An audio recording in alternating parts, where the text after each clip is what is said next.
ओम नमो भगवते वासुदेवाय। ओम नमो भगवते वासुदेवाय। ओम नमो भगवते वासुदेवाय। नारायणं नमस्कृत्यं नरं चैव नरोत्तमं दैवीं सरस्वतीं व्यासं ततो जयमुदीरयेत्। नष्टप्रायेषु भद्रेषु नित्यं भागवत सेवया भगवती उत्तम श्लोके भक्तिर्भवति नैष्टिकी। मुखं करोति वाचालं पङ्गुं लङ्घयते गिरिं यत्कृपातमहं वन्दे श्रीगुरुदीनतारिणं परमानन्दमाधवं श्रीचैतन्यमीश्वरम्। हरे कृष्ण कृष्ण कृष्ण हरे हरे, हरे राम राम राम हरे हरे। हरे कृष्ण। सभी भक्तों का पुनः हार्दिक स्वागत आज के इस श्रीमद् भागवतम कथारूप कार्यक्रम में। जैसा कि आप सभी लोग जानते हैं, मैत्रेय और विदुर जी के संवाद को हम समझ रहे हैं और इस संवाद में मैत्रेय मुनि जो है ब्रह्मा जी के साथ में जो उनकी चर्चा हुई उससे संबंधित बातें बता रहे हैं, सृष्टि के क्रिएशन के बारे में।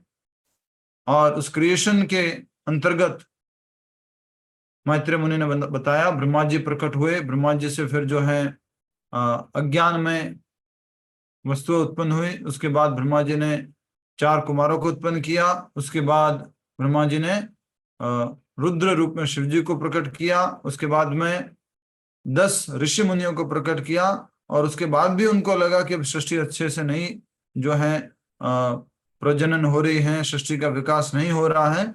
तब उन्होंने अपने ध्यान से किसका उत्पत्ति किया? यस, शिव का हो गया माता जी, वो तो मनु और स्वयंभू मनु और शत्रुपा। स्वयंभू मनु और शत्रुपा का उनकी उत्पत्ति हो गई। उन्होंने बोला कि आगे तुम प्रजा का बढ़ाने का कार्य करो। तब ये कार्य करने के लिए जब उन्होंने अपने आप को निश्चित किया, डिसाइड किया, लेकिन वो देखते हैं भूतल जो है वो तो है ही नहीं यहाँ पर। और इसके लिए फिर वो ब्रह्मा जी से रिक्वेस्ट करते कि क्या करें, जहां पृथ्वी होनी चाहिए पृथ्वी वहां है नहीं, वो समुद्र में है। तब वो जो है ब्रह्मा जी ध्यान में बैठते हैं और उनके नासिका से श्वेत वराह प्रकट होते हैं और फिर वो पृथ्वी को उस गर्भोदक सागर से बाहर निकालते हैं। उसके बाद में हमने देखा कि ये जो मैत्रेय मुनि हैं उनसे विदुर जी संवाद में पूछ रहे हैं ये वराहदेव थे क्यों, आए क्यों, क्या पर्पज था, पृथ्वी को समुद्र में डाला किसने। ये सब बातें जब चर्चा होने को आई तब जो है विदुर जी बताते हैं कि एक कश्यप मुनि थे और उनकी पत्नी का नाम क्या था? आज ना आपने आज आपने थोड़ा सा मेरा क्या बोलते हैं, थोड़ा सा हृदय को ठेस पहुंचाया है। ग्रुप में प्रश्न आया था कि दीति और अदिति किसकी बेटियां हैं, किसकी पुत्रियां हैं, या उनके पिताजी का नाम क्या है। तो लोगों ने सिलेक्ट किया उसके अंदर कर्दम मुनि। का तो वाह वाह वाह। लेकिन प्रजापति दक्ष ने अच्छे अच्छे भक्तों ने, जो पुराने भक्त है उन्होंने क्लिक कर दिया है कि कर्दम मुनि। भाई पति कौन है फिर उनके? ऐसे मत कीजिए जी। आगे क्या कहानी हुई कृपया करके? यस, लक्ष्मी माता जी बताइए। लक्ष्मी पेंडलिया माता जी। जब कर्दम मुनि और शत्रु स्वयंभू मनु और उनकी पत्नी शत्रुपा ने फिर 2 पुत्र और 3 पुत्री का जन्म दिया है। 3 पुत्री का जन्म दिया है उन्होंने। तो फिर 4 कुमारों ने जय विजय के को शाप देने के लिए, तो नेक्स्ट वाला चैप्टर जो है वो 4 कुमारों ने जय विजय की शाप, भगवान वाराह के प्राकट्य, वो सब तो है।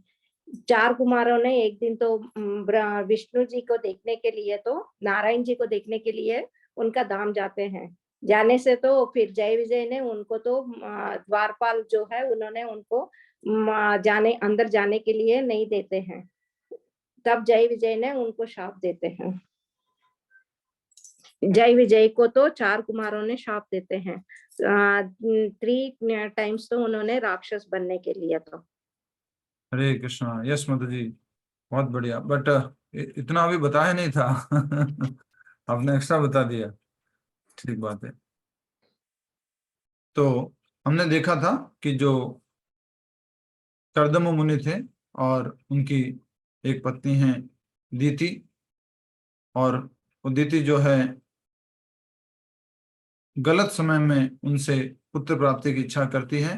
तो उनको जो है उनके गर्भ में 2 राक्षस बालक जो हैं रहते हैं। कर्दम मुनि थोड़ी कश्यप मुनि है। वही तो कश्यप मुनि। कोई बोले नहीं रहा, कश्यप मुनि है। धीरे धीरे बोल रहा हूँ मैं, इसलिए कोई तो बोले। प्रभु जी कश्यप ना उल्टा। जी, उल्टा बोलता हूँ माता जी कभी कभी, तो जिससे कि आप लोग सीधा कर दें। कश्यप मुनि जो उनकी पत्नियां हैं दीति और अदिति, तो दीति जो है वो उनको असमय पर उनको पुत्र प्राप्ति की इच्छा करती है। तब उनके गर्भ में 2 असुर पुत्र जो है शरण लेते हैं, क्योंकि वो समय जो है वो शिव जी के भ्रमण करने का होता है, राक्षसों के भूत प्रेतों के। और उसके बाद हमने देखा कि जब उसने कहा, दीति ने अपने पति से, मेरी गलती हो गई, मुझे क्षमा कर दीजिए, और शिव जी से उसने प्रार्थना की, तो उनको ये आश्वासन मिला कि इनकी मृत्यु जो है वो भगवान के हाथों होगी, ये बोला उनको। तो वो थोड़ा सा खुश हो गई, न कि किसी ब्राह्मण के शाप से, भगवान के हाथों इनकी मृत्यु हो गई, तो थोड़ा उनको राहत मिली। अब हम आगे देख रहे हैं, कल हमने जहां तक देखा था उसके बाद फिर उसमें ये भी बताया था कि ये तो बहुत राक्षस होंगे, लेकिन इनके पुत्र वो कौन होंगे, बहुत बड़े भक्त होंगे, महान भक्त होंगे, वो प्रहलाद। तो प्रहलाद की चर्चा हुई, और जो कि कई वर्षों तक अपने पुत्रों को जन्म नहीं दिया था, और वो 100 वर्षों तक जन्म नहीं दिया था, और उन्हें अपने गर्भ के भीतर ही रखे रखा, परंतु गर्भ की शक्ति में से संपूर्ण ब्रह्मांड, गर्भ की शक्ति से संपूर्ण ब्रह्मांड में त्राही त्राही मच गई, और सूर्य एवं चंद्रमा का प्रकाश भी धुलधुलाने लगा। इस भयावह स्थिति को देखते हुए देवगण ब्रह्मा जी के पास पहुंचे और याचना करने लगे, हे देव, समस्त दिशाओं में व्याप्त इस अंधकार को देखें। हे जगत पालक, आप समस्त प्राणियों की इच्छाओं को जानते हैं। दीति के गर्भ ने सर्वत्र उत्पात मचाया हुआ है, और इससे हमारे प्रशासकीय कार्य में बाधा उत्पन्न हो रही है। कृपया हमारे ऊपर कृपा करें और इस दुखद परिस्थिति से हमारा उद्धार करें। ये सब कौन कह रहे हैं, देवता लोग। किनसे, ब्रह्मा जी से, कि हमारे इस परेशानी से उद्धार करें। जब भी कुछ प्रॉब्लम होती है देवता लोगों को, सबसे पहले किनके पास पहुंचते हैं, ब्रह्मा जी के बाद, फिर ब्रह्मा जी उनको आगे लेके जाते हैं, क्योंकि आगे का रास्ता ब्रह्मा जी को मालूम है, तो ब्रह्मा जी आगे लेके जाते हैं उनको। उत्तर में ब्रह्मा जी ने देवताओं को युगों पूर्व घटी एक घटना सुनाई। एक समय संपूर्ण भौतिक सृष्टि में भ्रमण करने के पश्चात चतुष्कुमार सनक, सनातन, सनंदन और सनत कुमार। प्रभु जी मैं बीच में डाल रही हूँ थोड़ा सा, ये पूछना चाह रही हूँ कौन सा प्रश्न उत्तर है, मुझे नहीं मिला, 2 दिन से मैं कर नहीं रही थी ना क्लास। माता मेरा एक निवेदन सुनो, ठीक है। ग्रुप में ना मैं सब कुछ लिख के भेजता हूँ, कौन सा अध्याय चल रहा है, क्या चल रहे हैं, वो सब लिख के भेजता हूँ ग्रुप में। सारी डिटेल्स ग्रुप में आती है, उसको जरूर चेक किया करो। तो अच्छा हम जी, चल रहे अच्छा, हैं ये माता तो जी समय 15वें बताइए। अध्याय 49 पेज है, 49 पेज है माता जी। 15वें 49 पेज नंबर, हाँ जी, 49 और 49वां पेज नंबर है 49 9 माता जी, 49। किसी में 47 हो सकता है, किसी में 49 हो सकता है। धन्यवाद। 47 है हमारी बुक में। यस माता जी, मैंने वही अनाउंस किया, प्लीज थोड़ा धीरज रखा करो, वो सब रिकॉर्डिंग में बाद में सुनाई देता है, इसलिए मैं कहता हूँ, इसलिए मैं बंद कर देता हूँ, बाद बीच बीच में बोलना आप लोगों का बंद कर देता हूँ। बाद में जो रिकॉर्डिंग सुनते हैं उनको फिर बोरिंग लगता है, ये लोग क्या बोलते रहते हैं। नेक्स्ट, तो बात हो रही थी कि अब ब्रह्मा जी कहते हैं मैं तुम्हें घटना सुनाता हूं, पर ये घटना की बात क्यों आई तो इसको मैं बताना चाहूंगा कि आखिरकार ये दीति के गर्भ में जो बच्चे आए हैं ये है कौन, और ये असुर कहाँ से आ गए, इतने बड़े असुर है कौन, ये विदुर जी के मन में प्रश्न था। तो बाद में ब्रह्मा जी जो है घटना सुना रहे हैं मैत्रेय मुनि को, मैत्रेय मुनि जो है विदुर जी को ये घटना सुना रहे हैं। तो इस प्रकार यहाँ बताया जा रहा है, एक समय संपूर्ण भौतिक सृष्टि में भ्रमण करने के पश्चात चतुष्कुमार सनक, सनातन, सनंदर और सनत कुमार ने असंख्य वैकुंठ लोकों से युक्त आध्यात्मिक आकाश में प्रवेश किया। किसी को मालूम है इन चारों कुमारी की पत्नियों का नाम? चारों कुमारियों की पत्नियों का नाम? उनकी शादी नहीं हुई, वो उन्होंने शादी क्या करी थी? अब आप कोई नहीं बोल पाओगे, बंद कर दिया मैंने। तो उनकी शादी नहीं हुई थी और वो नैष्ठिक ब्रह्मचारी थे और वो चतुष्कुमार थे, ब्रह्मा जी के पुत्र। तो वो चारों जो है भक्ति के शक्ति के कारण वो वैकुंठ में जा सकते थे। तो वैकुंठ में गए, अनेक असंख्य वैकुंठ लोकों से युक्त आध्यात्मिक आकाश में प्रवेश किया, चूंकि वे समस्त भौतिक कलमश से मुक्त थे। इस लाइन को अंडरलाइन करो, जब तक हम समस्त भौतिक कलमश से मुक्त नहीं होंगे तब तक हम वैकुंठ, गोलोक, आध्यात्मिक जगत नहीं पहुंच सकते हैं। वहां प्रवेश करने में उन्हें कोई कठिनाई नहीं हुई। ये हमारा वही कल जहां से हमने किया था उससे थोड़ा सा आगे चल रहे हैं हम, अब बस नेक्स्ट शुरू ही किया है। भगवान के वैकुंठ लोकों में प्रत्येक व्यक्ति का रूप भगवान जैसा ही होता है। ऐसा दर्शन और किसने किया था कि भगवान जैसा ही रूप होता है वैकुंठ में? इसी तरह का दर्शन एक और व्यक्ति ने किया था। यस डॉक्टर रेशमा माता जी बताइए। प्रभु जी, ब्रह्मा जी ने। ब्रह्मा जी ने कब किया था? जब उन्होंने तपस्या की और फिर भगवान ने उनको दर्शन दिया और ये लोक दिखाया। यस, तो ब्रह्मा जी ने तप किया और उसके बाद में भगवान ने उनको वैकुंठ दिखाया और वहां के जो वैकुंठ निवासी हैं चतुर्भुज रूप में उनके दर्शन कराए। ठीक है, अब हम आगे बढ़ते हैं।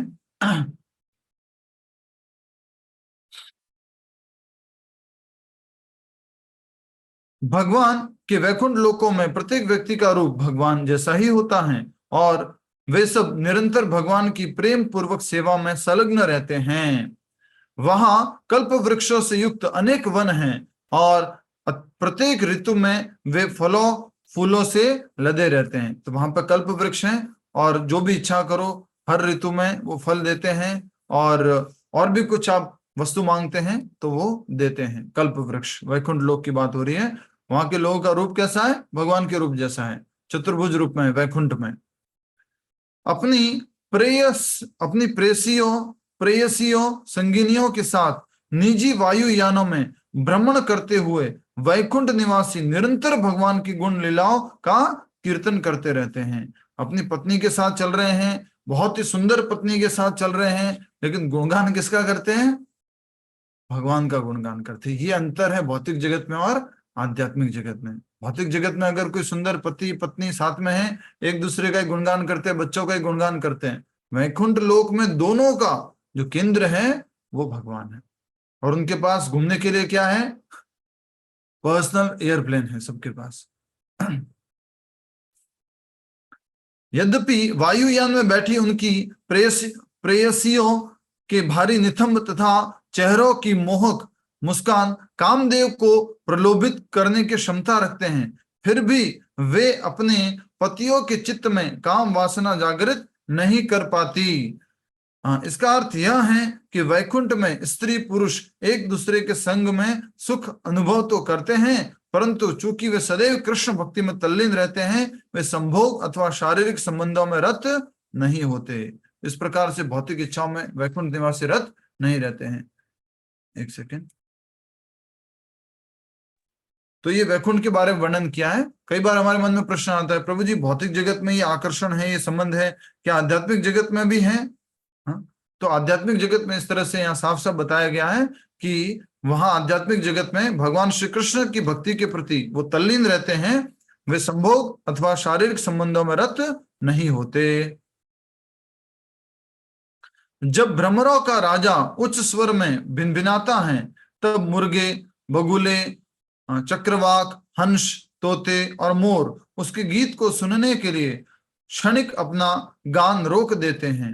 यद्यपि चंपक, बकुल, पारिजात तथा कमल जैसे पुष्प अलौकिक सुगंध बिखेरते हैं, परंतु मन ही मन वे सब तुलसी की तपस्याओं की सराहना करते हैं। तुलसी की तपस्या की सराहना क्यों करते हैं? कोई हाथ खड़ा कर सकता है आप में से? तुलसी को क्यों प्रेज करते हैं? वो खुद इतनी पारिजात है, बकुल है, चंपक है, कमल है, ये सब पुष्प है, इतने सुगंध सब जगह फैला रहे हैं, फिर भी तुलसी की तपस्या को वो प्रणाम करते हैं, उनको ग्लोरीफाई करते हैं। नीपा गांधी माता जी। यस।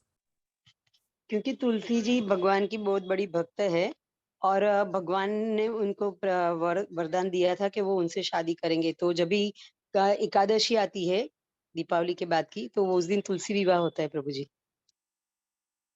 हाँ, और सिंपल भाषा में कहे तो कि तुलसी हमेशा भगवान के चरणों में रहती है। तो ऐसा क्या किया कि हमेशा उनके चरणों से चिपकी हुई रहती है? हमारे पास खुशबू है, सब कुछ है, लेकिन तुलसी को जो स्थान मिला है वो हमें नहीं मिला। हमें कोई तोड़ता है, उठाता है और उसके बाद में अर्पण करता है, जिसकी इच्छा होती है तो अर्पण करता है, लेकिन तुलसी तो हमेशा भगवान के चरणों में रहना ही रहना है। ठीक है। और आपने जो बात बोली वो भी यही है कि तुलसी भगवान की पत्नी के रूप में भी है। तुलसी कृष्ण प्रेयसी नमो नमः। वे जानते हैं किस प्रकार भगवान नारायण को तुलसी की पत्तियों के से बना हार बहुत भाते हैं।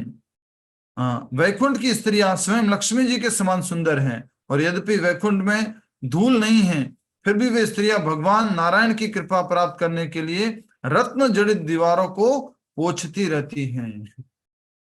थोड़ा सा देखिए, वैकुंठ का डिस्क्रिप्शन है ये। दीवारें किसकी बनी हुई है? मैं तो सोचती थी मेरे घर की दीवारें ही सबसे बढ़िया हैं, एमरेल्ड या गोल्ड या डायमंड्स जो भी होता है उनसे बनी हुई रत्नों से जड़ित दीवारें हैं। वहां धूल नहीं है, फिर भी लक्ष्मी जी भगवान को प्रसन्न करने के लिए सफाई करती है। और तुलसी जी के बारे में पढ़ लिया, दीवारों के बारे में पढ़ लिया, कल्प वृक्ष के बारे में पढ़ लिया। ये सब एक एक शब्द को नोट कीजिएगा। तुलसी, दीवारें, और वैकुंठ में सफाई, फूल, और आपके वायुयान, स्त्री पुरुष उनके बीच का आकर्षण, और कल्प वृक्ष। ये सब हमने दिव्य अलग अलग वहां के जो लक्षण है उनके बारे में समझा। वैकुंठ के बाहर पहुंचने पर 4 कुमारों को अभूतपूर्वक दिव्य सुख की अनुभूति होने लगी। तब सरलता से 6 द्वारों को पार करके वे चारों 7वें और अंतिम द्वार पहुंचे। तो वैकुंठ में कितने द्वार हैं? इशारा करके बताओ तो जल्दी से, फास्ट अटेंशन के। बस 6, 7, 6 द्वार है कि 7 द्वार है? लिखा हुआ ना, फिर 6 क्यों बोल रहे हैं? वे चारों 7वें द्वार पे पहुंचे, तो लिखा हुआ है। तब वे सरलता से 6 द्वारों को पार करके 7वें द्वार पर पहुंचे। वहां उन्होंने विशाल गदा धारण किए 2 द्वारपालों को देखा। किसने? ब्रह्मा जी के 4 पुत्रों ने, सनक, सनातन, सनंदन और सनत कुमार ने, जो कि वैकुंठ लोग गए हुए हैं। अनेक वैकुंठ में घूमने के बाद, भ्रमण करने के बाद भगवान के धाम में पहुंचे, जहां भगवान विराजमान होते हैं। 6 द्वारों को पार करके अंतिम द्वार पे पहुंचे। वहां उन्होंने विशाल गदा धारण किए 2 द्वारपालों को देखा। उनकी 4 भुजाएं थी और शरीर का अंग नीला था। तन भौहों, फूले नथुनों तथा लाल नेत्रों के कारण वे थोड़े उद्विग्न दिख रहे थे, थोड़ा सा डिस्टर्ब थे। उसका कारण क्या है देखेंगे। आप सभी ने इनके दर्शन किए हैं। जब भी किसी विष्णु मंदिर जाओगे, कृष्ण भगवान के मंदिर जाओगे, राम जी के मंदिर जाओगे, आपको जनरली वहां पे ये 2 द्वारपाल मिलेंगे, लेफ्ट एंड राइट में। और ये कौन है? जय और विजय।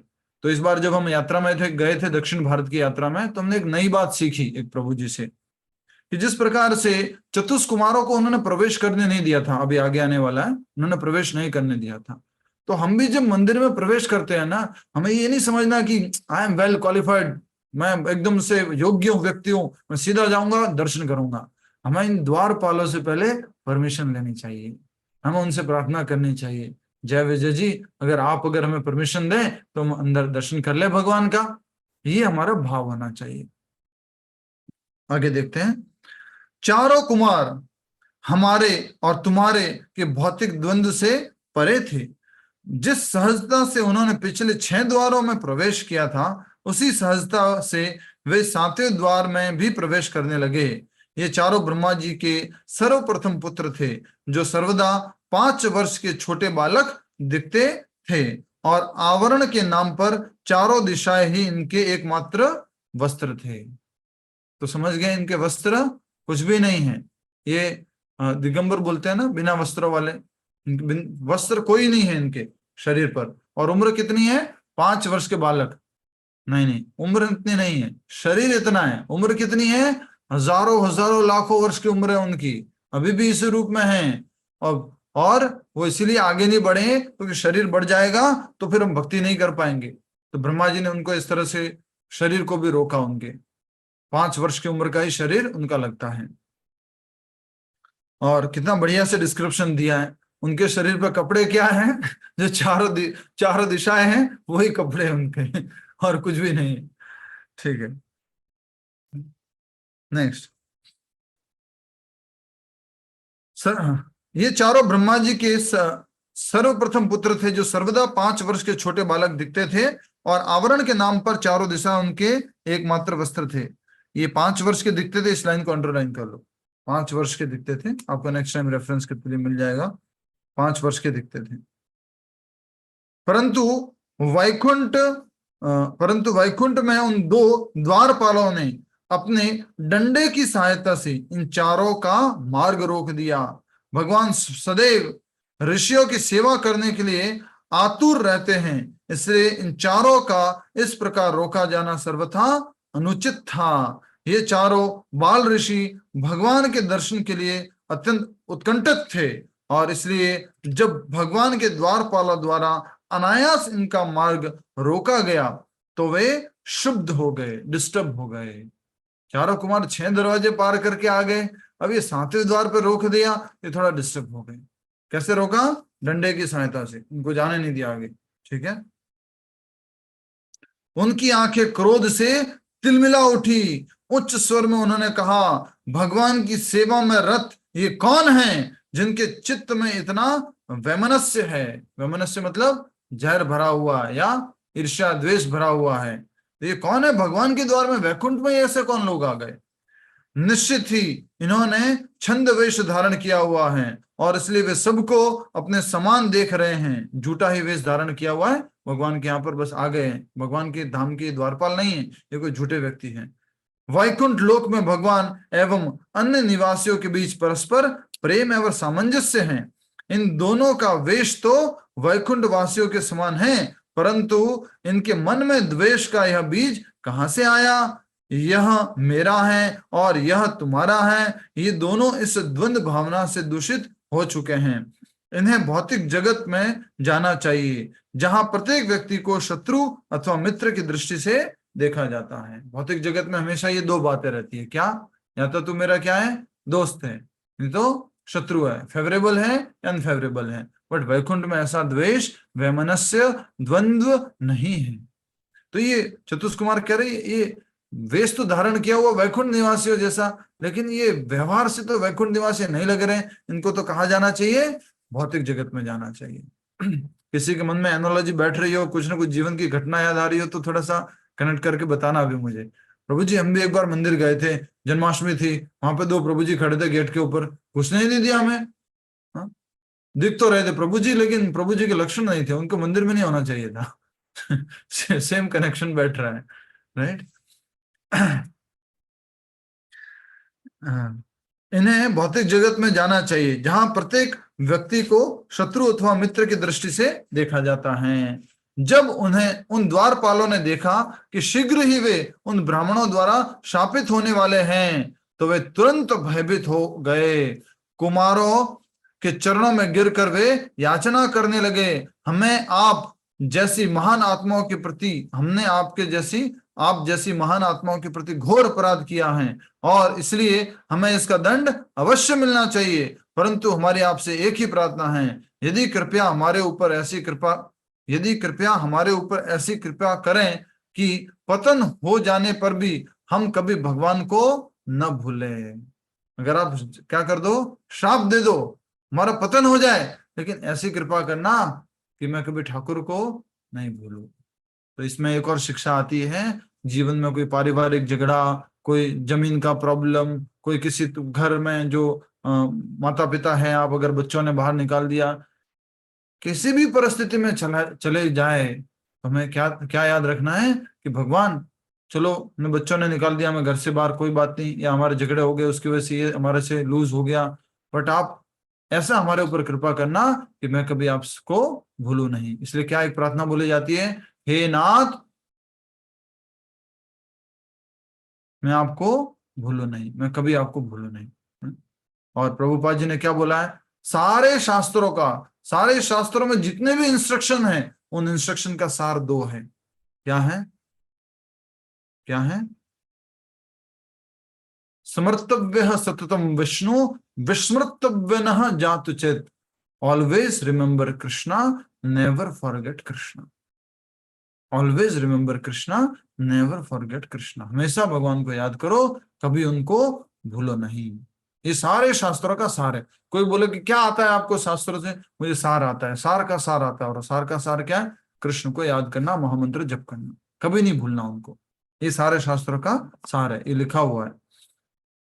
नेक्स्ट, उसी समय भगवान को इस घटना की सूचना मिली। वे लक्ष्मी जी के साथ दौड़ते हुए, आपकी इच्छा हो तो घटना स्थल पर, ऐसे क्यों लिखा है, दौड़ते हुए आपकी इच्छा हो तो, क्या बोलेंगे इसको, आपकी इच्छा हो तो, वे लक्ष्मी जी के साथ दौड़ते हुए घटना स्थल पर पहुंच गए, ऐसे लिख दीजिए। इंग्लिश से हिंदी किया गया इसलिए थोड़ा सा इसमें समस्या है। उसी समय भगवान को इस घटना की सूचना मिली, वे लक्ष्मी जी के साथ दौड़ते हुए घटना स्थल पर पहुंचे। जिन कुमारों ने अब तक भगवान को ध्यानावस्था के दौरान अपने हृदयों में ही देखा था, आज उन्हें प्रत्यक्ष देखा, खड़ा देख कर वे भाव विभोर हो गए। भगवान स्वयं अंदर से अपने वैकुंठ के आसन से दौड़कर आ रहे हैं। सोचिए, अपने भक्तों को देखने के लिए, दर्शन करने के लिए। कुमारों को क्या तकलीफ हो गई, ये कुमार को क्यों रोक दिया गया है, भगवान स्वयं आ गए। और आज तक इन कुमारों ने भगवान का दर्शन कहाँ किया था? कौन बताएगा भगवान का रियलाइजेशन कितने रूपों में होता है? भगवान को कितने रूप में साक्षात्कार कर सकते हैं? इशारा मैंने सही कर दिया है, नाम बता दीजिए। यस, भगवान का साक्षात्कार ग्रुप में एवरीडे पोल आ रही है, प्रश्न उत्तर आ रहे हैं, उसमें दे सकते हैं उत्तर। यस दिनेश जी। हरे कृष्णा प्रभु जी, दंडवत प्रणाम। हरे कृष्णा। ब्रह्म परमात्मा और भगवान। ब्रह्म परमात्मा और भगवान। यस, ब्रह्म परमात्मा और भगवान। तो ये जो है ब्रह्म परमात्मा और भगवान, ये चार कुमार जो है पहले भगवान के ब्रह्म रूप में विश्वास करते थे, फिर उन्होंने परमात्मा रूप में विश्वास करना शुरू किया, हृदय में परमात्मा का दर्शन किया चतुर्भुज रूप में। आज जब वो वैकुंठ पहुंचे हैं, भगवान के चरणों में लगी वो तुलसी की सुगंध जब उनके नाकों में पड़ी है, तो वो खींचे चले आए वैकुंठ में भगवान के द्वार पर। और वहां पर जब जय विजय ने उन्हें जाने नहीं दिया, तब भगवान स्वयं अंदर से आते हैं उनको दर्शन देने के लिए लक्ष्मी जी के साथ में, और वो पूरा भाव से विभोर हो जाते हैं, क्योंकि जिनका उन्होंने हृदय में दर्शन किया था, आज वो स्वयं उनके सामने खड़े हैं। नेक्स्ट, भगवान की सुंदर श्यामल देह दैदीप्यमान पीतांबर से सुसज्जित थी। उनके गले में सुशोभित ताजे फूलों की माला पर भ्रमरों के झुंड मंडरा रहे थे। भगवान का एक हाथ गरुड़ के कंधे पर टिका था और दूसरे हाथ से वे कमल का फूल पकड़कर उसे घुमा रहे थे। उनकी मोहक सुंदरता लक्ष्मी जी गर्व को भी खंडित कर रही थी। इस प्रकार कुमारगण अतृप्त नेत्रों से भगवान को एकटक देखने लगे। अभी जब राम जी का दर्शन खुला था ना, 12:30 पर प्राण प्रतिष्ठा हुई थी, तो सब लोग ऐसे देख रहे थे एकटक। अभी भी वही चल रहा है पूरा। वो दूरदर्शन वाला जिसने पहली बार वो दूर से जब लाइव टेलीकास्ट कर रहा था, वो आया कि जैसे ही उसके कैमरे पर भगवान आए, उसके आंखों से आंसू आ गए। तो उसी प्रकार ये जो चतुष्कुमार हैं, इन्होंने भगवान का जब साक्षात दर्शन किया, आप में से भी बहुत सारे लोग भावुक हुए होंगे कि रामलला की स्थापना हो गई इतने समय बाद। तो ये चतुष्कुमार हैं, वो भी पूरी तरह से भाव विभोर हो गए हैं और अतृप्त नेत्रों से भगवान को एक टक देखने लगे, लगातार देखते ही गए। जैसे ही कुमारों ने भगवान को प्रणाम करने के लिए उनके चरण कमलों में सिर झुकाया, भगवान के चरण कमलों पर रखी तुलसी पत्तों की सुगंध उनके नासिका छिद्रों में प्रविष्ट हो गई। यद्यपि ये कुमारगण ब्रह्मलीन स्तर को प्राप्त कर चुके थे, तुलसी की सुगंध पाते ही उनके शरीर तथा मन में एक अलौकिक झंझावत उठ खड़ा हुआ। अलौकिक झंझावत, समझ रहे क्या मतलब है? अलौकिक, भौतिक नहीं, मटेरियलिस्टिक नहीं, समथिंग दिव्य, स्पिरिचुअल उनके शरीर में कंपन होने लगा, झंझावट होने लगी, जैसे उन्होंने उनके चरणों में जो तुलसी लगी थी उसको स्मेल किया।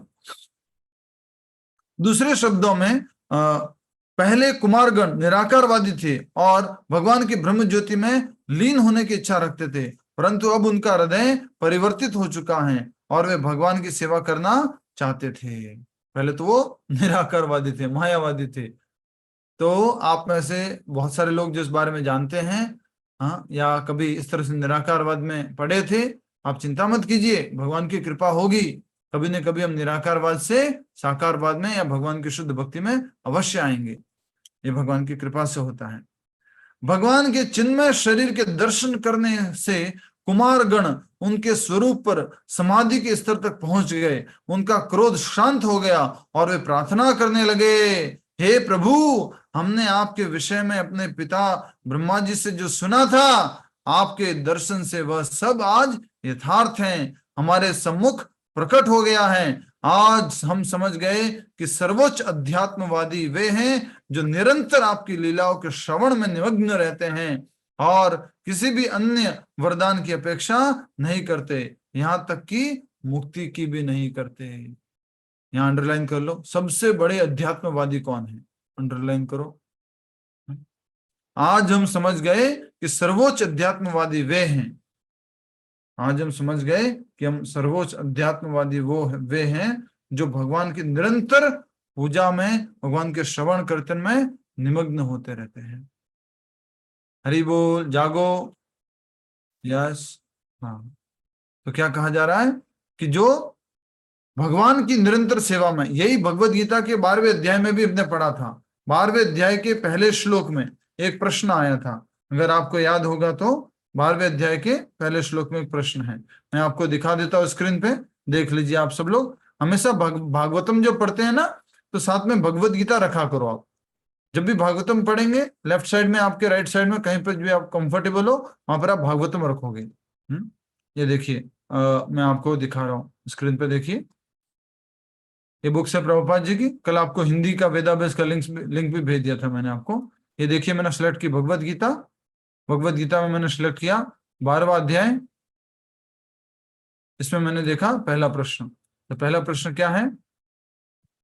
Arjun inquired, which are considered to be more perfect, those who are always properly engaged in your devotion service or those who worship the impersonal Brahman, the unmanifested?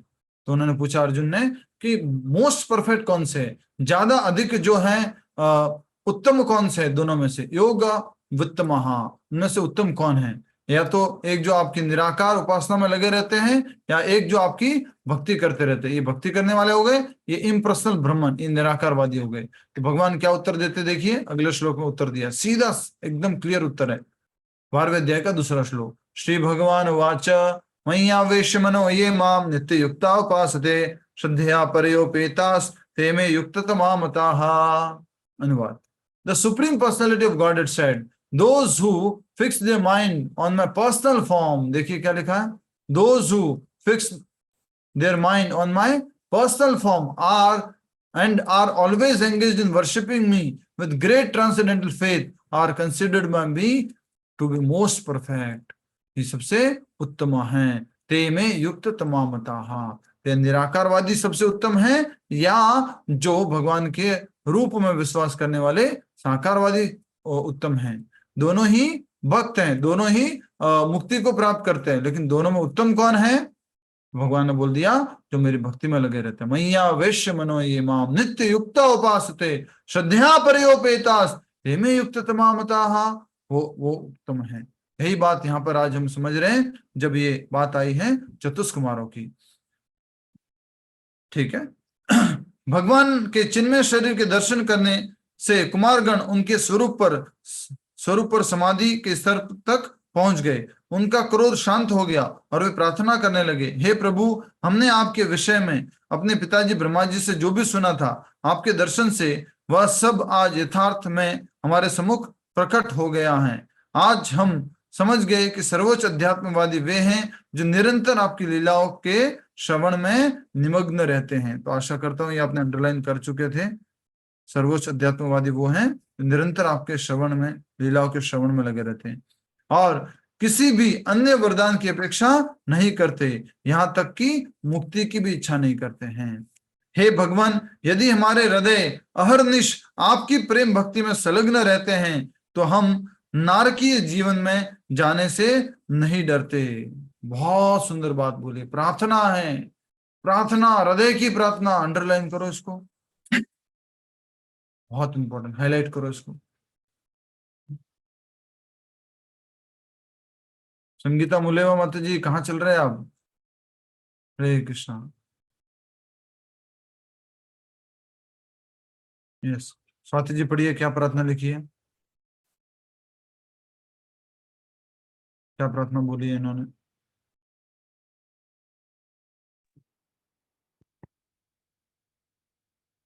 प्रभु जी ये हे भगवान वाली। हाँ, हे भगवान, हे भगवान, यदि हमारे हृदय अहर्निश आपकी प्रेम भक्ति में संलग्न रहते हैं तो हम नारकीय जीवन में जाने से नहीं डरते। समझाओ, क्या समझ में आया?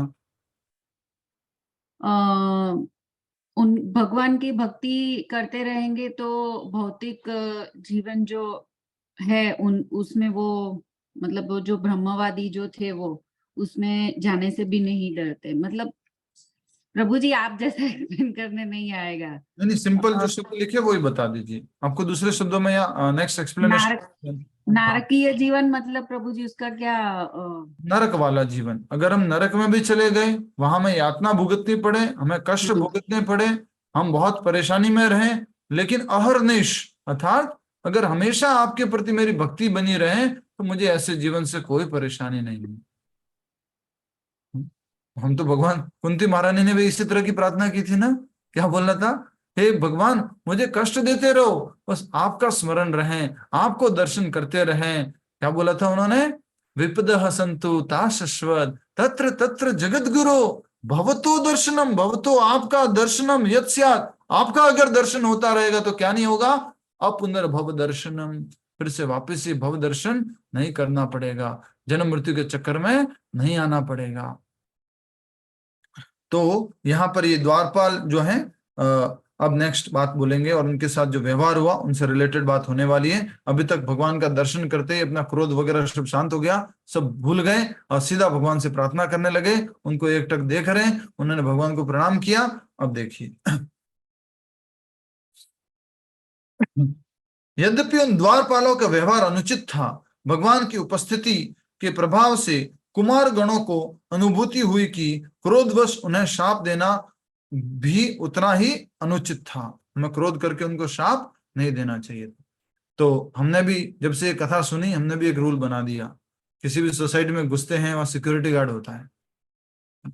हम ऑलरेडी लोगों से परमिशन ले चुके होते हैं, फोन कर चुके थे, फिर भी बोलते सर एक बार बात करा दीजिए, सर थोड़ा वो दिखा दीजिए, ओटीपी दिखा दीजिए, कुछ एंट्री के लिए आपके पास परमिशन है क्या? अरे भाई परमिशन आ गई, सब कुछ है, जाने दो। तो हमने उस टाइम से वो डिसाइड कर लिया, ये अपना ड्यूटी कर रहे हैं, ये अपना काम कर रहे हैं। हर वीक एक सोसाइटी में जाता हूँ, पर हर बार वो मेरे से एंट्री करवाता है। चलो भाई ठीक है, अपना कर्तव्य कर रहे। तो हमें भी हमेशा याद रखना है, वो अपना ड्यूटी करना है, let him do his duty. कभी भी गुस्सा नहीं होना है इस तरह से पुलिस वाले से या ये जो सिक्योरिटी गार्ड होते हैं उनसे। अपना कार्य करने दो, एक बार कार्य पूरा हो जाएगा, 1-2 मिनट लेट होगा, उससे और ज्यादा कुछ नहीं होने वाला। ठीक है।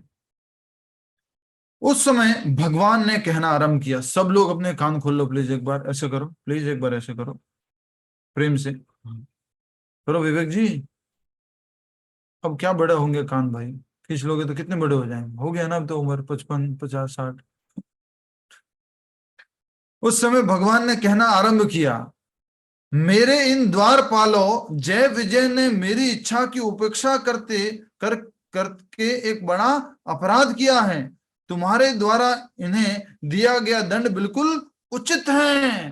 भगवान बोल रहे कि मेरे द्वारपालों ने क्या कर दिया, अपराध कर दिया। देखो भगवान अब अपने ऊपर लेने वाले। नेक्स्ट देखो, इतना ही नहीं, चूंकि ये द्वारपाल मेरे सेवक हैं, मैं स्वयं को इनके अपराध का भागीदार मानता हूं और इसलिए मैं इस व्यवहार के लिए तुमसे क्षमा चाहता हूं। हरि बोल, हरि बोल। वैकुंठदा श्री वैकुंठाधिपति श्री वेंकटेश्वर भगवान की। भगवान माफी मांग रहे हैं। क्या बोल रहे हैं, ये मेरे सेवक हैं, चूंकि ये मेरे सेवक हैं, इन्होंने आपके प्रति अपराध किया है, मैं इस अपराध का भागीदार हूं, मुझे क्षमा कर दो। सोचो। तो प्रभुपाद जी कहते हैं कि अगर किसी के कोई नौकर है, उनसे कोई गलती हो जाती है, कुछ हो जाती है, तो रेस्पॉन्सिबल कौन होता है, मालिक होता है। तो इसके लिए रेस्पॉन्सिबिलिटी शो करनी है, हमें सॉरी या कुछ इस तरह से है वो जिक्र करना है उस प्रकार का। एक बार फिर से पढ़ो इन लाइनों को, अपने पूरा ध्यान से पढ़ो। कौन माफी मांग रहा है, स्वयं चतुर्भुज रूपी भगवान विष्णु, और साथ में कौन खड़ी है, लक्ष्मी जी। साथ में खास करके अगर वाइफ खड़ी हो ना, कोई माफी नहीं मांगेगा। खास करके वाइफ जब खड़ी हो, दिखाएगा, अरे माफी काहे की दिखाता हूं इसको मैं अभी। और भगवान विष्णु जी देखिए, भाव समझिए, मैं नहीं प्रकट कर पा रहा हूं, वो भाव प्रकट नहीं हो पाता मेरे से, लेकिन देखिए, उस समय भगवान ने कहना आरंभ किया, मैंने इन द्वारपालों जय विजय मेरे इन द्वारपालों जय विजय ने मेरी इच्छा की उपेक्षा करके एक बड़ा अपराध किया है। तुम्हारे द्वारा इन्हें दिया गया दंड बिल्कुल उचित है। आपने जो दंड दिया चतुष्कुमारों, बिल्कुल ठीक है। हाँ, इतना ही नहीं, चूंकि ये द्वारपाल मेरे सेवक हैं, मैं स्वयं को इनके अपराध का भागीदार मानता हूं। हरि बोल। और चूंकि इसलिए मैं इस व्यवहार के लिए तुमसे क्षमा चाहता हूं। यदि सेवक कोई गलत कार्य करता है तो लोग उसका दोष स्वामी को देते हैं, उसी प्रकार शरीर पर सफेद फोड़ का एक दाग पूरे शरीर को दूषित कर देता है। तो अगर कोई आपका नौकर कुछ गलती कर देता है तो दाग किसके ऊपर आएगा, आपके ऊपर। शरीर में अगर कोई कोढ़ है, कोढ़ से क्या होता है ना, पस निकलता है। वो पस निकलेगा तो पूरा वो जो भी आपका शरीर का कपड़ा है, सब कुछ है, वो खराब हो जाएगा। तो ये उदाहरण देके समझाया है। किसने उदाहरण दिया, बोलो। उदाहरण देने वाले कौन, स्वयं चतुर्भुज भगवान विष्णु उदाहरण दे रहे हैं, नारायण उदाहरण दे रहे वैकुंठ के अंदर। सोचिए, स्वयं क्षमा मांग रहे हैं। इस दुनिया में वेरी डिफिकल्ट काम है ये। कौन सा वेरी डिफिकल्ट काम है, आई एम सॉरी। और वो भी कैसे बोलना, पूरा समझ करके भाव से बोलना। बोलने के लिए बोल सकते हैं आई एम सॉरी, ठीक है गलती हो गई मेरे से, नहीं ठीक है गलती हो गई, बोल दिया ना एक बार गलती हो गई। बोल दिया ना एक बार गलती हो गई, ठीक है ना, अब तो मान जाओ ना। भाव के साथ, उस सॉरी फीलिंग के साथ बोलना बहुत मुश्किल है। भगवान बोल रहे हैं, ठाकुर जी बोल रहे हैं, वैकुंठाधिपति बोल रहे हैं, ब्राह्मण वर्ग मेरे लिए सर्वाधिक पूजनीय है। कौन सा श्लोक है, ब्राह्मण वर्ग मेरे लिए सर्वाधिक पूजनीय है, कौन सा श्लोक है। ब्राह्मणों को हम डेली प्रार्थना में ये आता है, हम डेली जो प्रार्थना बोलते हैं क्लास से पहले, उसमें ये श्लोक आता है। यस, आरपी शर्मा जी बताएंगे।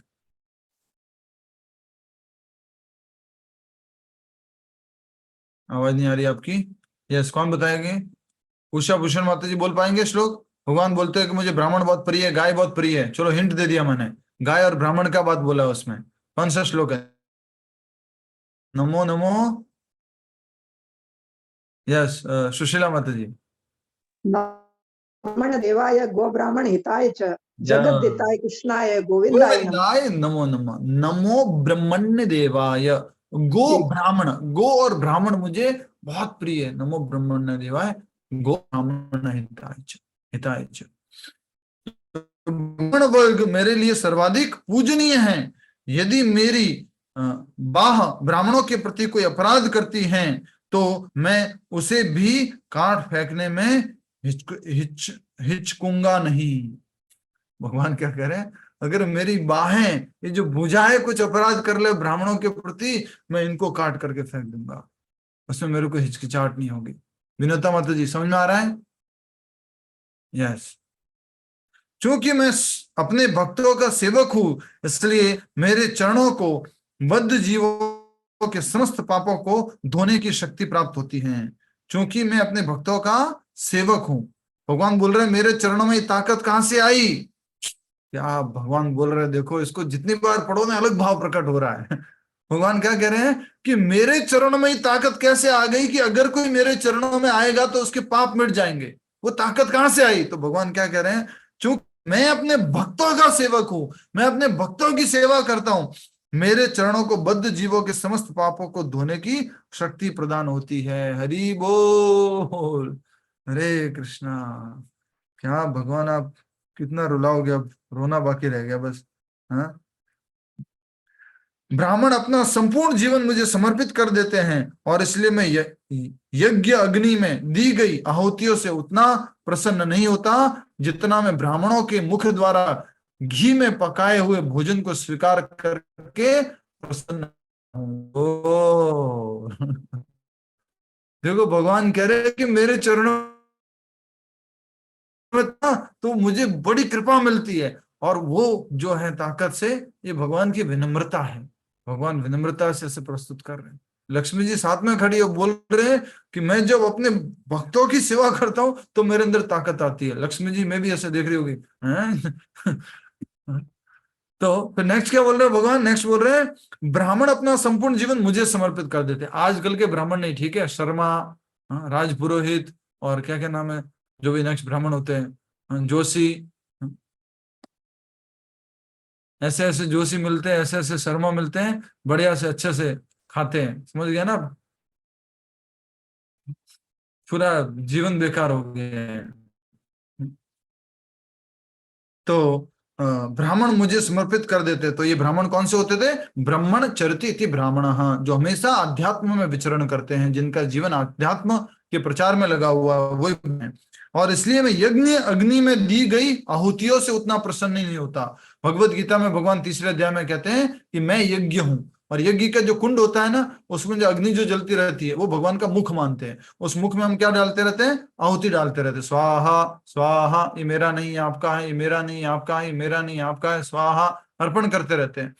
पर भगवान कह रहे हैं जितना मैं ब्राह्मणों के मुख द्वारा घी में पकाए हुए भोजन को स्वीकार करने से प्रसन्न होता हूं, मैं वो अग्नि में जितना आहुति डालते डायरेक्टली, उससे उतना प्रसन्न नहीं होता। ब्राह्मण लोग जब पाते हैं घी में पकाया हुआ प्रसाद, तो ब्राह्मणों का मुख, समझ में आया आपको? भगवान क्या कह रहे हैं? ब्राह्मणों का मुख में हूं। अगर ब्राह्मणों को भोजन खिलाया तो भगवान खुश हो जाते हैं। कौन से ब्राह्मण? फिर से याद कर लेना, पक्के ब्राह्मण जो अध्यात्म में विचरण करते हैं, ये वाले नहीं। अरे गुप्ता जी, आज तो बहुत दिनों बाद आए जी, लाइए आपकी पूजा करा देते हैं।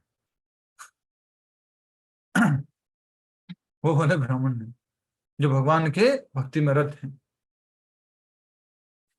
मेरे चरणों को धोकर गंगा तीनों लोकों को पावन करती है। कौन सी लीला है? कौन हाथ खड़ा कीजिए। कौन सी लीला में भगवान के चरणों को धोती हुई गंगा आ रही है और फिर पूरे जगत को पावन कर रही है? कौन सी लीला है? Raise your hand fast. Bhagavad Gita में भी सुना चुका हूं।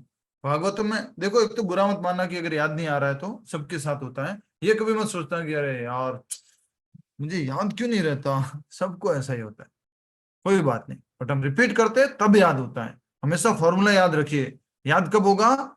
जब रिपीट करेंगे, रिपीट करेंगे, रिपीट करेंगे तभी याद होगा। घर जाके बताया करो। मैंने बोला था आपको भागवत की कथा है, ठीक है? कौन बताएगा?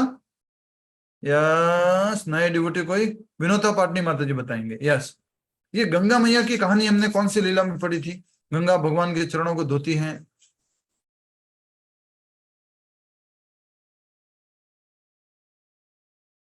यस माता जी बताइए।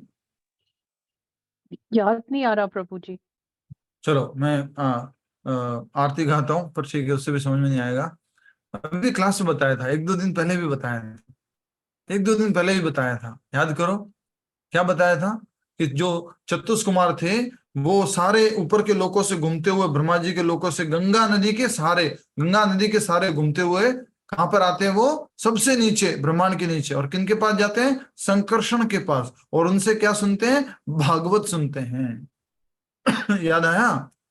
तो ये गंगा नदी कैसे आई, फिर से बताता हूं। वामन अवतार में आएगा, ये आगे आने वाला, इसलिए शॉर्ट में बोल रहा हूं। वामन अवतार में जब बलि ने बोला कि 3 पग धरती का मैं तुम्हें प्रतिज्ञा देता हूं, वचन देता हूं, तो भगवान ने अपनी पहली धरती में पहले पग में क्या कर देते हैं?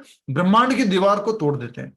और ब्रह्मांड की दीवार से बाहर का जो पानी होता है वो अंदर आता है, भगवान के चरणों को धोता हुआ आ रहा है, इसलिए वो आगे जाके पतित पावन जल बन जाता है, पतितों का पावन करने वाला जल बन जाता है। क्यों? क्योंकि उसने भगवान के चरणों को स्पर्श किया है। कोई भी इस दुनिया में ऐसा कोई जल नहीं है जो क्या कह सकते हैं, भगवान के बिना शक्ति रखता हो, पतितों का पावन कर ले। अभी एक घटना बीच में याद आ गई, इसलिए थोड़ा सा मैं स्लाइटली वो हो गया। अभी हरिद्वार में मतलब थोड़ी नेगेटिव घटना है, बट मेंशन करना चाहूंगा।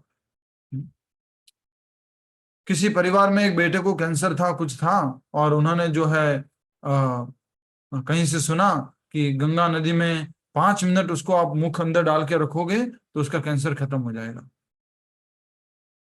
5 मिनट, सेकंड्स नहीं भाई, 5 minute. And actually they tried that. लोग, बाहर के लोग बोल रहे, अरे मर जाएगा, निकालो बाहर, निकालो, मर जाएगा। वो नहीं, मंत्र बोल रहे, कुछ कर रहे हैं, उसकी आंटी वगैरह कुछ कर रही है, नहीं हमारा बेटा को कैंसर है, वो ठीक हो जाता है। कैसे हो सकता है? थोड़ा तो बुद्धि उपयोग करो भाई, किसने बोल दिया ऐसे आपको? क्यों धर्म को बदनाम करते हो? क्यों धर्म के नाम पे ऐसे कार्य करते हो जो कहीं मेंशन ही नहीं है? अरे जस्ट चरणामृत ले लो, चरणामृत से जो होना हो जाएगा, हो जाएगा। उस ठंडे बर्फीले इस सर्दी के मौसम में पानी में आप उसको 5 मिनट कहां से रिचुअल, कुछ नाम दिया था, किसी को याद है? किसी इसका नाम दिया था किसी ने, क्या नाम दिया था इसका? इसका नाम दिया गया था, किसी को याद है क्या नाम दिया गया था इसका? रिचुअल को कुछ बोला था, ठीक है। तो इस प्रकार जस्ट टॉपिक से डाइवर्ट हो गए। तो गंगा मैया पवित्र क्यों है, पतित पावनी क्यों है? क्योंकि इन्होंने भगवान के चरणों को धोया। और बाकी बिहारी जी की आरती में भी आता है, चरणों से निकली गंगा प्यारे, इन चरणों में शीश नवाऊं। तो चरणों से गंगा निकली। भगवत गीता को क्या बोला जाता है? अधरामृत। और गंगा मैया को क्या बोला जाता है? अब तो बोल दो, चरणामृत। होठों से निकली भगवत गीता, अधरामृत। चरणों से निकली गंगा मैया, तो वो चरणामृत, वो चरणामृत है साक्षात। तो अब बात आ रही है कि मेरे चरणों को धोकर गंगा तीनों लोकों को पावन करती हैं। आज के बाद याद रखना, कोई भी वस्तु अगर भगवान श्री कृष्ण से संबंधित नहीं है तो वो कोई पावन करने वाली नहीं है, वो कुछ कल्याण करने वाली नहीं है। याद रखना, भगवान कृष्ण राम। थोड़ा सा अभी का रियलाइजेशन बोलता हूं आपको। लोग गलत तरीके से साईं बाबा की प्रस्तुति करते हैं, लेकिन फिर भी उनको बेनिफिट हो रहा है, भगवान मानते हैं, उसके लिए मैं कहना चाहता हूँ, रियलाइजेशन है ये मेरा। कितना सही है मुझे मालूम नहीं, मेरा अनुभव है ये। वो क्या करते हैं? साईं राम साईं श्याम, साईं राम साईं श्याम। मैंने कहा इनको मुक्ति कैसे मिल रही, मतलब इनको धन संपत्ति वैभव जो मांगते मिल क्यों रहा है? फिर मैंने सोचा, ये साईं श्याम साईं राम बोलते बोलते राम और श्याम बोल रहे हैं ना, साईं को साइड में रखो, राम और श्याम वो उतना बोल रहे हैं, कुछ न कुछ तो इनको लाभ मिल रहा है।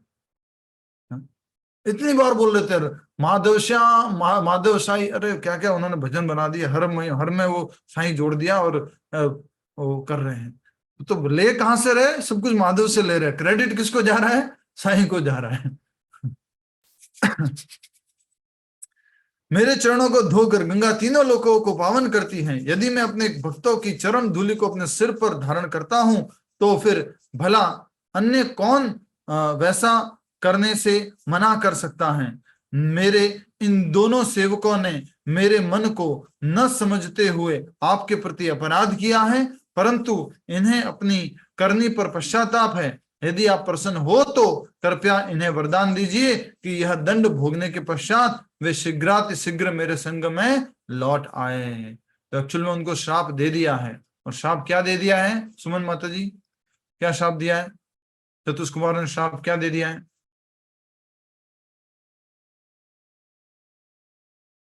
यस, अनम्यूट कर सकते हैं, बोलिए। हरे कृष्ण प्रभु जी, उन्होंने श्राप दिया था कि 3 जन्म या तो तुम या तो तुम 3 जन्म भगवान मतलब लंबा अगर करना है तब तो अगर सुख भोगना है तो लंबा, नहीं तो 3 जन्म तुम भगवान के प्रति अलग मतलब विरुद्ध रह करके भगवान। अभी वो बात नहीं आई है। अभी तो श्राप क्या दिया उन्होंने कि तुम अधम योनियों में जाओगे। जब उन्होंने पश्चाताप किया, भगवान उनसे क्षमा मांगने लग गए, तब वो आगे बात आ रही है, यदि आप प्रसन्न हो तो कृपया इन्हें वरदान दीजिए। भगवान बोल रहे हैं कि अगर आप इनके पश्चाताप से खुश हैं, आप हमारा दर्शन करके खुश हैं, तो यह दंड भोगने के पश्चात वे यथाशीघ्र मेरे संग में लौट आए।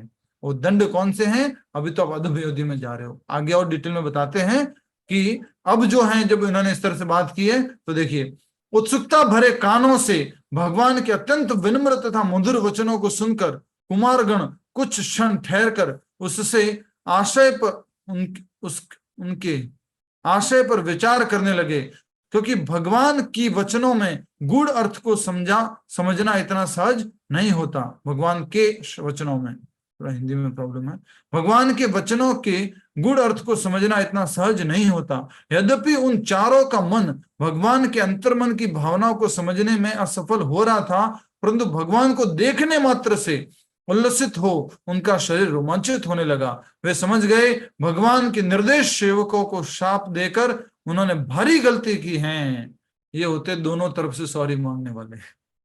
इधर कौन मांग रहे सॉरी? भगवान। इधर उनके सेवक जय विजय, और इधर ये भी नहीं नहीं नहीं सॉरी, मेरी गलती है, मेरे से ऐसा हो गया, इस कारण से ऐसा हो, मैं गुस्सा कर दिया, ये तो इनका ड्यूटी है, मुझे करने देना चाहिए था, मुझे गुस्सा नहीं होना चाहिए था।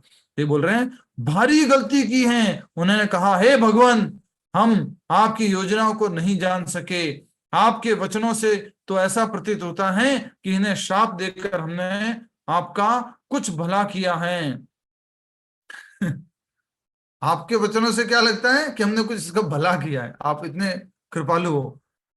वस्तुतः इस सृष्टि में एकमात्र आप पूजनीय हैं, और आपके द्वारा ब्राह्मणों का आदर सम्मान करना एवं उनकी पूजा करना जगत को शिक्षा देने के लिए है। पूरे जगत को आप संदेश देना चाहते हैं, ब्राह्मण को, वैष्णवों को। ब्राह्मण से भी ऊपर कौन होते हैं?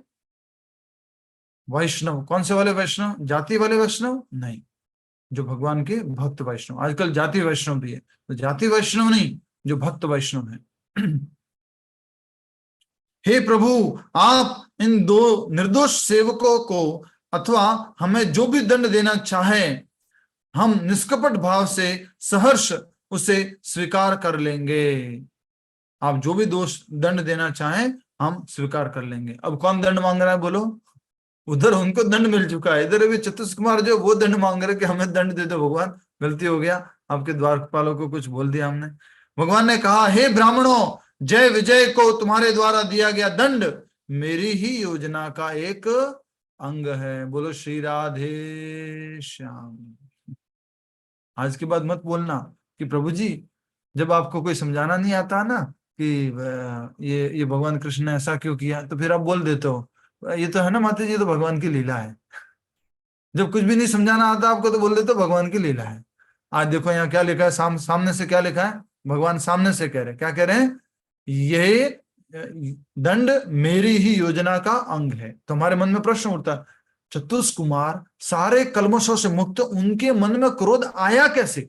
और वैकुंठ जाने के बाद क्रोध क्यों आया? अगर वो इतने ही बड़े वैष्णव थे, इतने ही बड़े भक्त थे, तो क्रोध क्यों आया उनको? और द्वारपाल तो अपनी ड्यूटी कर रहे थे, उनको क्रोध क्यों आया? ये प्रश्न उठता है। फिर प्रभु जी बोलेंगे, एक्चुअल माता जी है ना, ये तो भगवान की लीला है, भगवान चाहते थे ऐसा इसलिए। फिर दिमाग में घुसता नहीं। यहाँ पर क्या लिखा है देखो, अंडरलाइन कर लो, इसको हाईलाइट कर देना। भगवान कह रहे हैं, भगवान ने कहा, हे ब्राह्मणों, जय विजय को तुम्हारे द्वारा दिया गया दंड मेरी योजना का एक अंग है, और अब ये दोनों आसुरी परिवार में जन्म लेंगे। क्रोधवश अपना चित्त मुझ में लगाए रखते हुए ये सदैव मेरा संग प्राप्त करेंगे, और अपने जन्मों की अवधि पूरी होने पर वैकुंठ लौट आएंगे। हरि बोल। इन्होंने क्या बोला था? जय विजय ने क्या बोला था? जय विजय ने क्या बोला था? हाथ खड़ा करके बोलो। क्या आपने श्राप दे दिया हमें? कोई बात नहीं, लेकिन क्या बोला था? जल्दी बताओ, कौन बताएगा? यस, सुशील जी। हम कभी भगवान को ना भूलें। हम कभी भगवान को भूले नहीं। देखो ये लिखा हुआ है हाँ? कि कभी भी हमारे से ये गलती हो गई है, अपराध हो गया है, लेकिन हम कभी भगवान को भूले नहीं। देखिए लिखा हुआ है, ऊपर ही लिखा हुआ, अंडरलाइन भी करवाया था। परंतु हमारी आपसे एक ही प्रार्थना है, यदि कृपया हमारे ऊपर ऐसी कृपा करें कि पतन हो जाने पर भी हम कभी भगवान को न भूलें। Always remember Krishna, never forget Krishna. तो कभी हम भूले नहीं। भगवान कह रहे हैं कि मैं उनको दंड देने की मेरी ही योजना है, और दोनों आसुरी परिवार में जन्म लेंगे, क्रोधवश अपना चित्त मुझ में लगाए रखते हुए, क्रोध में अपना चित्त मुझ में लगाएंगे। मतलब समझ गए कैसे? विष्णु विष्णु विष्णु, कहाँ है विष्णु, कहाँ है विष्णु? क्रोध में रहेंगे, पर किसको याद करेंगे? विष्णु को, क्योंकि भूले नहीं। तो इस क्रोध में भगवान को याद करेंगे। क्रोधवश अपना चित्त मुझ में लगाए रखते हुए वसले मेरा संग प्राप्त करेंगे, और अपने जन्मों की अवधि पूरी होने पर वे वैकुंठ आएंगे, वैकुंठ धाम को वापस आ जाएंगे। गारंटीड फॉल डाउन, इसको क्या बोलते हैं? Guaranteed fall down. मतलब गारंटी है कि अभी तो तुम्हारा पतन हो रहा है, ब्राह्मणों का अपराध किया तुमने, ब्राह्मणों ने श्राप दिया, कोई बात नहीं, बट रिटर्न टिकट पक्का है।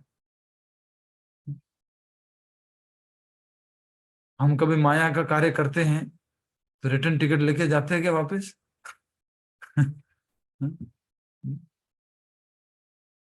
कहीं पर भी जाओ 16 माला हो जानी चाहिए। कहीं पर भी किसी व्यवस्था में जाना पड़ा, शादी में, प्रोग्राम में, पार्टी में जाना पड़ा, तो 16 माला हो जानी चाहिए। ये इंपॉर्टेंट है, ठीक है? तब भी हम भगवान के धाम वापस लौटेंगे। कल इसको पूरा कर लेंगे, और आज के लिए यहीं पर, कल भी समाप्त नहीं हो पाएगा। अच्छा, कल की क्षमा चाहते हैं हम। कल मैं आपको माइक से सबको अनम्यूट कर सकते हैं। आज थोड़ा सा जूम लाइसेंस नहीं अपग्रेड हो पाया था, इसलिए 100 लोग ही ज्वाइन कर पाए थे। सबका मैसेज कॉल आ रहा था। यस, कोई प्रश्न? जी प्रभु, हरे कृष्ण प्रभु। हरे कृष्णा प्रभु जी। जी, रामावतार जी। आज इस्कॉन का मुहूर्त था जोधपुर में। यस, आज भूमि पूजन था। आपने भूमि पूजन था, और चेन्नई से बड़े प्रभु जी पधारे थे। मैसूर से महाराज जी आए थे। हाँ, उनका दर्शन भी किया, बहुत आनंद है। कृपा, मैं गया भी था मुहूर्त में। बहुत बढ़िया, विशेष कृपा, भूमि पूजन में सम्मिलित होने का मौका मिला। बहुत आनंद है। और कोई? जी प्रभु, हरे कृष्णा प्रभु। जिसमें प्रभु कहते हैं ना कि बैकुंठ में जब तक भौतिक कलमश से हम बिल्कुल मुक्त नहीं आते तब तक प्रवेश नहीं मिलता है।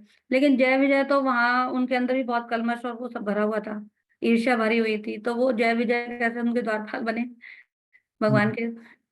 भगवान की लीला है माता जी। क्या माता जी, उत्तर दे दिया, उसके बाद भी प्रश्न पूछ रहे? लिखा हुआ है ना साहब ने, जय विजय को तुम्हारे द्वारा दिया गया दंड मेरी ही योजना का अंग है। मैंने योजना बना के रखी थी कि जय विजय भी जो है जाने नहीं देंगे, और तुम भी क्रोधित हो जाओगे। ये सब मेरी योजना है। चतुष कुमार भी नहीं पहुंच सकते ना। चतुष कुमार कैसे पहुंच गए वहां पर? साफ साफ लिखा हुआ था यहाँ पर। क्या लिखा हुआ था कि ब्रह्मा जी के देवताओं की घटना सुनाई और कहा, एक समय संपूर्ण भौतिक सृष्टि में भ्रमण करने के पश्चात चतुष कुमार सनक सनातन सनंदन संत कुमार ने असंख्य वैकुंठ लोकों से युक्त आध्यात्मिक आकाश में प्रवेश किया। चूंकि वह समस्त भौतिक कलमश से मुक्त थे, उन्हें वहां प्रवेश करने में कोई कठिनाई नहीं हुई। वो तो मुक्त थे, फिर भी उनको कैसे आ गया क्रोध? तो भगवान ने लिखा है ना उत्तर तो, हे ब्राह्मणों, जय विजय को तुम्हारे द्वारा दिया गया दंड मेरी ही योजना का एक अंग है। भगवान की योजना थी, भगवान चाह रहे थे इस तरह से। अब आप ये मत समझना कि खाली कहने के लिए बोलते हैं, ये तो भगवान की लीला का भाग है। ठीक है, यस। और कोई? किसी और का प्रश्न? माइक अनम्यूट करके बोल सकते हैं, सबको मौका दिया गया। प्रभु जी, आज बहुत जने ज्वाइंट नहीं कर पाए प्रभु जी मेरी तरफ से। यस, आज बहुत सारे ज्वाइन नहीं कर पाए हैं, हमारी गलती है, थोड़ा सा जूम का लाइसेंस का प्रॉब्लम था, ये लाइसेंस अपग्रेड नहीं हो पाया, 100 तक का लिमिटेशन था, रिचार्ज वगैरह हो गया था। इस लाइसेंस में हमें हर महीने 5500 रुपये देने होते हैं, तो आप लोगों ने लास्ट टाइम जो कलेक्ट किया था आप सब लोगों ने मिल करके, वो अभी भी था, उसमें से हमने रिचार्ज करवा दिया था, बट फिर भी एक्टिवेट नहीं हुआ, क्या हुआ मालूम नहीं। अभी तक जो यूज कर रहे थे पिछले, आज तारीख 25 हो गई है, तो मान लीजिए 2 तारीख से शुरू किया था, तो पिछले 22 दिनों से जो हम यूज कर रहे थे वो एक ऐसा लाइसेंस था जो प्रभु जी, दूसरे प्रभु जी यूज करते थे, उन्होंने बोला था मेरा इस टाइम में खाली रहता है, आप लोग उपयोग कर लीजिए, तो पैसे भी बच जाएंगे मंदिर के। हमने ऐसा विचार किया, लेकिन कुछ गड़बड़ हो गया उसमें। ठीक है। प्रभु जी, एक क्वेश्चन है कि ये जो जब हम लोग वैकुंठ लोग एक स्टेज है कि उसके बाद ही हम गोलोक जाते हैं कि डायरेक्ट गोलोक भी जा सकते हैं?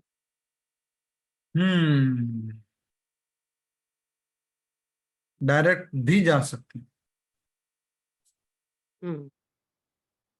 ठीक है, बाईपास वैकुंठ। हाँ, बाईपास वैकुंठ, बाईपास सब कुछ, बट वो हमारी भक्ति, भगवान की कृपा पर, भगवान पर निर्भर करता है कि वो क्या चाहते हैं, वो कैसा वाला एयरप्लेन भेजते हैं, डायरेक्ट गोलोक वाला भेजते हैं कि वाया वैकुंठ वाला भेजते हैं, कि वाया स्वर्ग लोकों से घुमाता हुआ, कहीं थोड़ा बहुत मन में कुछ कलमश रह गया हो, कुछ उसको, कुछ मेनका रंभा कुछ दिख जाए और आकर्षित हो जाए, बोले अरे भगवान यही उतार दो, यही मेरे को वैकुंठ लग रहा है। तो फिर वो वहीं उतर जाते हैं। तो अलग डिपेंड करता है भगवान की कृपा क्या है। तो जो शुद्ध क्योंकि इस भक्त, चैप्टर में तो प्रभु जी इन्होंने यहाँ भूलोक में ही रहने का एक ज्ञान दे दिया है, भूलोक में भी आप वैकुंठ तो बना ही सकते हो। यस, भूलोक में रहते हुए भी हम जीवन मुक्त हो सकते हैं। तो यहाँ यस्य हरेर दास्य कर्मणा मनसा गिरा, अगर हम अपने हरि के दास हो जाते हैं, मन से, कर्म से, वचन से, जीवन मुक्तस्य उच्यते, जीते जीते हम वैकुंठ में पहुंच जाते हैं, मुक्त हो जाते हैं। तो ये जीवन मुक्त होने की परिभाषा है, हमें जीवन मुक्त होना है। मनुष्य के जन्म के बाद तो मुक्त होंगे ही होंगे, भगवान ने भगवत गीता में बोला है साफ साफ। ये गीता में इसलिए नहीं सुना रहा हूँ कि आगे जाके ही तुम्हारा कल्याण होगा, नहीं, अभी ये जीवन में भी तेरे को खुशी मिलेगी, ये जीवन भी तुम्हारा आनंद से भर जाएगा। ये नहीं इस जीवन में तो मेहनत कर रहे, जैसे बिजनेसमैन करता है, 6 साल मेहनत करेगा, 6 साल बाद तुझे कुछ फल मिलेगा, 6 साल तक तो खूब लगा रहे भाई, पसीना निकालता रहे, नहीं, करते हुए भी आनंद आएगा। इसलिए भक्ति का एक लक्षण है सुसुखम कर्तुम अव्ययम, श्रीमद् भगवद गीता 9वां अध्याय 2रा श्लोक। सुसुखम कर्तुम अव्ययम, भक्ति कैसे परफॉर्म की जाती है? सुख पूर्वक परफॉर्म की जाती है। ठीक है, हरे कृष्णा। और कोई प्रश्न? तो कुछ प्रभु जी, गलत उत्तर क्यों दिया मुझे ये बताओ। कश्यप मुनि को पिता बना दिया अदिति और अदिति का, उसमें भक्तों के नाम बोलो कौन कौन से नाम है, फिर अपना मुंह बंद करना है ऐसे, अच्छा अच्छा मेरे से गलती हो गया, बताता हूँ नाम, कितने महान भक्त है आज हमारे साथ में। कर्दम मुनि को, कश्यप मुनि को भी नहीं, कर्दम मुनि जिनका नाम ही नहीं आया अभी तक। द्वितीय और अदिति के पिताजी कौन थे? 57 लोगों ने वोट किया उनके ऊपर। नाम सुनिए इन महान आत्माओं के, सब लोग सुनिए, नाम सुनो सभी लोग। रिया चतुर्वेदी, ममता नहीं पटेल, लेके आना से कि माँ की क्लास है, मेरे को मेरी बात करा दियो माँ दीदी से। म्यूट कर दो, वेट कर दो। वंदना कमलाकर माता जी, दिव्या चौधरी जी, शोभा जी, बदऊ, मिथिलेश माता जी। मिथिलेश माता जी अभी तो बड़ी बड़ी बातें कर रहे थे, कहाँ गए वो? मैं रिकॉर्डिंग बंद कर देना माता जी। सलामत राय, विक्की राज पुरोहित, नोएडा रचना गुप्ता माता जी,